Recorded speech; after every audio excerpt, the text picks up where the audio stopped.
Before we dive into this incredible HFY sci-fi story, make sure to subscribe to the channel and hit the like button. Your support helps bring more epic tales of humanity's courage against the stars. And don't forget, share this video with a friend who loves sci-fi as much as you do. Picture this. You're one of the galaxy's most feared bounty hunters. 4 compound eyes, thermal sensors that can track a heat signature through a blizzard, and a perfect kill record spanning 47 hunts. Your name is Zara'thek of House Veltar, and beings across the stars whisper your title in fear, the Nebula's Blade. But right now, for the first time in your career, you're questioning everything you thought you knew about humans.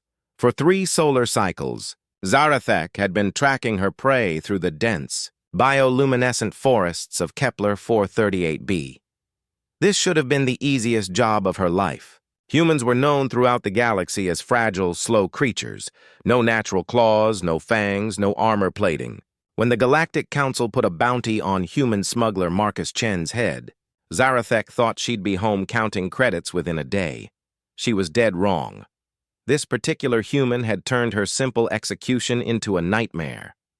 He'd used Kepler's acid rains to mask his scent, built primitive but devastatingly effective traps that had injured 2 of her auxiliary legs, and even managed to reverse one of her ambushes, sending her tumbling into a pit of corrosive mud.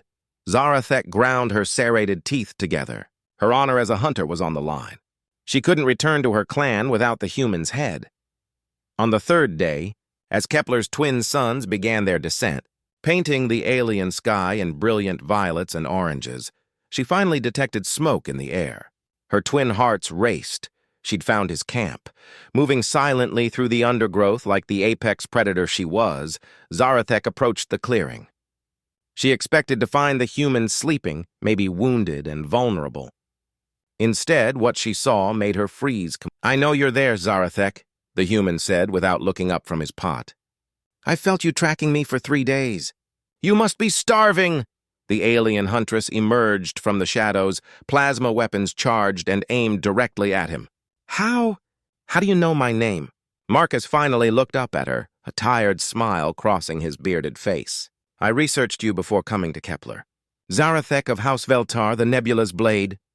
47 successful hunts, specialist in hostile environment tracking." He stirred the food again. "Impressive resume." "You're going to die, human," she hissed, but something in her hesitant posture didn't match the threat. "Probably," Marcus agreed matter-of-factly. "But first, when's the last time you ate something decent? Not those synthetic energy rations you hunters carry. Real food." Zara'thek blinked all 4 eyes in confusion.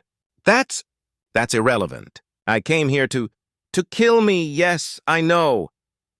Marcus ladled a generous portion of the stew into a second container he'd prepared. "But have you ever tracked prey for weeks before?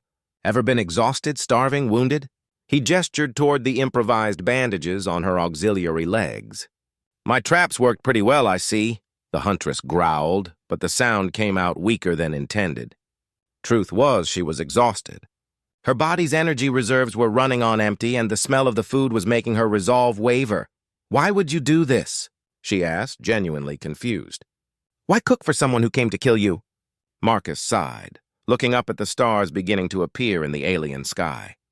"Because where I come from, we believe even enemies deserve dignity. Because shared food builds bridges that weapons only destroy." He pushed the container toward her. "And because I have a feeling you're not hunting for pleasure but out of necessity." They ate in silence for a while, the crackling of the fire and nocturnal forest sounds filling the space between them.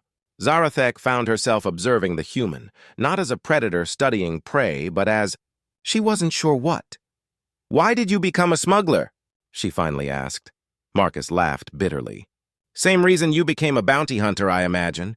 Someone needs to take care of family." He looked at her directly. "What I'm smuggling isn't weapons or drugs, Zara'thek. It's medicine. For human colonies, the Galactic Council decided don't deserve medical treatment." The huntress's twin heart skipped a beat.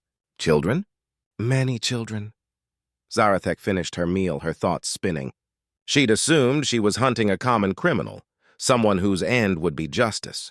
"But now, you knew," she said finally. "You didn't accidentally know my name or my situation. You researched me because you wanted me to understand. Marcus nodded. Intelligent species are rarely truly evil, Zara'thek. We're just desperate sometimes. Trapped in impossible situations.